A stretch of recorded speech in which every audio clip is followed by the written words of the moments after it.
You've probably heard it a million times. The TFSA is one of the best accounts out there for Canadians. And look, it's true. It's super flexible, seems simple enough, and it can literally turn your savings into some serious wealth. But here's the thing. So many people are making these quiet little mistakes with their TFSA, they're costing them thousands. I'm talking penalties, missed growth, all from just not knowing a few key rules. So in this explainer, we're going to walk through the most common traps Canadians keep falling into, and more importantly, show you exactly how to avoid each one so your TFSA can actually do its job. All right, let's get into it. We are walking through these 8 specific traps, covering everything from the moment you put money in to how you invest it, and even what happens way down the line.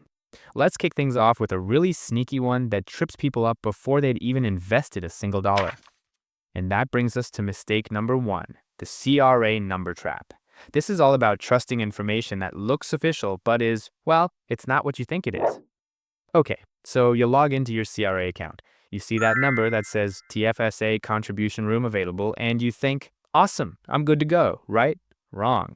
That number is basically a ghost. It's not live data.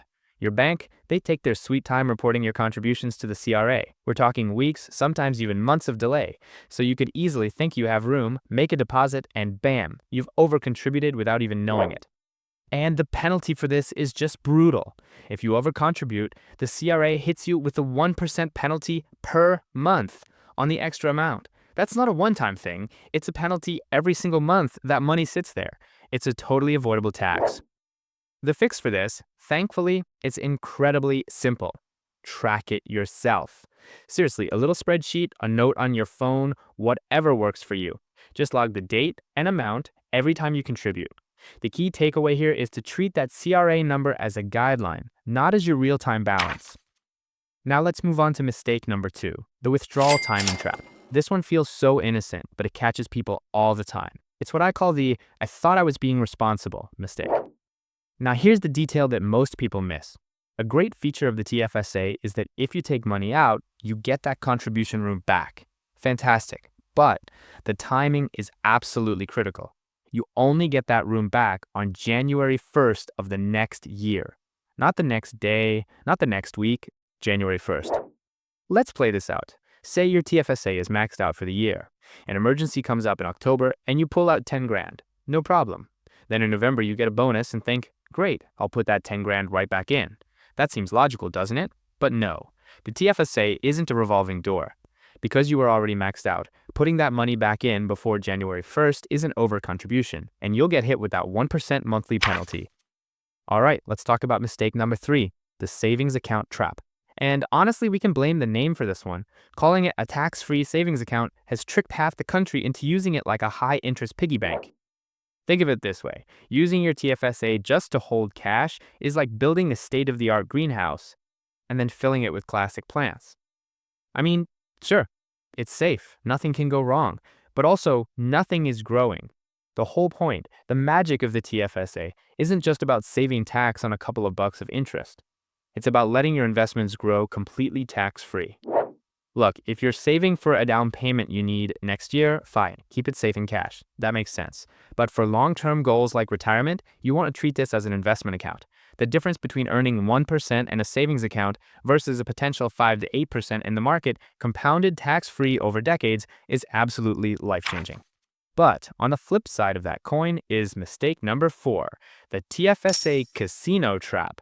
This is for the people who hear tax-free growth and think it's a license to gamble on meme stocks and other high-risk bets. And this is maybe the most painful lesson to learn. Losses inside a TFSA are permanent. If you put $10,000 of your contribution room into a risky bet and it goes to zero, that $10,000 of room is gone forever. You'll get it back. You can't even write it off as a capital loss on your taxes. It just vanishes. Now that doesn't mean you should take zero risk. Not at all. Investing involves risk, but there's a huge difference between thoughtful, diversified risk, like owning broad market ETFs, and pure gambling. Use this account to build wealth steadily, not to chase a lottery ticket. Okay, just a quick pause here. If any of this has been helpful so far, if I've just saved you from making one of these mistakes, do me a solid and hit that like button. It's a huge help and lets me know we're on the right track. All right, on to mistake number 5, the high interest debt trap. This one feels productive, but really it's like trying to fill a bathtub with the drain wide open. I'm talking about people who are diligently investing in their TFSA while carrying a 20% credit card balance. The math here is undeniable. Paying off a credit card that's charging you 20% interest is the same as getting a guaranteed, risk-free 20% return on your money. You are never going to find that in the stock market. So the proper order of operations is simple. Get a small emergency fund together, then aggressively destroy that high-interest debt, and then you can start pouring money into your TFSA and actually watch it grow.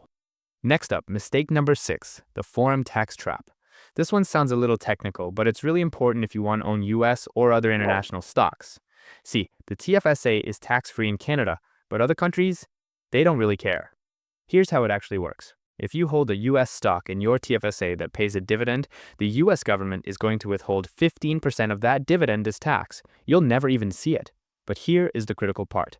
That tax only applies to the dividends, not to the capital gains. So your TFSA is still a fantastic place to hold foreign stocks that are focused on growth, not big dividend payouts.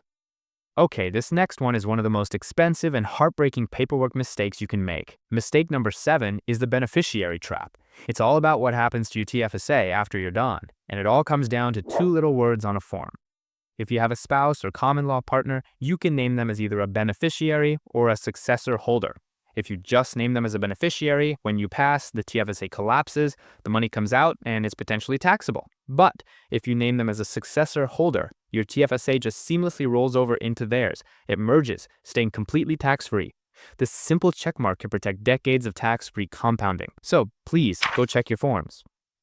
And that brings us to our final mistake, number 8, the set and forget trap. This is the quiet killer. This is when you do all the hard work of opening a TFSA, you put some money in, and then you don't look at it again for 10 years. You don't need to be day trading in your TFSA, but you do need to check in on it. A quick review every 3 to 6 months is perfect. It's just enough time to make sure your money is actually invested, that you're not paying crazy high fees, and that your plan still makes sense for your goals. A little bit of maintenance goes a long, long way. So let's wrap this all up. Track your own contributions. Wait for January 1st to put withdrawals back in. Invest your money for the long haul. Take smart risks, not gambles. Kill high-interest debt first. Understand the foreign tax rules. Name a successor holder. And give your account a checkup once or twice a year. If you can do that, your TFSA will become the powerful wealth-building tool it was designed to be. So now that you know how to use your TFSA properly, the big question becomes, where does it fit in the grand scheme of things? I mean, how do you choose between the TFSA and RRSP and that new FHSA? Well, to get that started out, make sure you're subscribed and then click to watch our next explainer right over here, where we break down the RSSP versus the TFSA versus the FHSA and help you figure out which one to use first. Thanks for watching, and I'll see you in the next one. Just a quick reminder, this is for educational purposes only and is not financial advice. Everyone's situation is unique, so please review your own numbers or chat with a qualified professional before making any big decisions.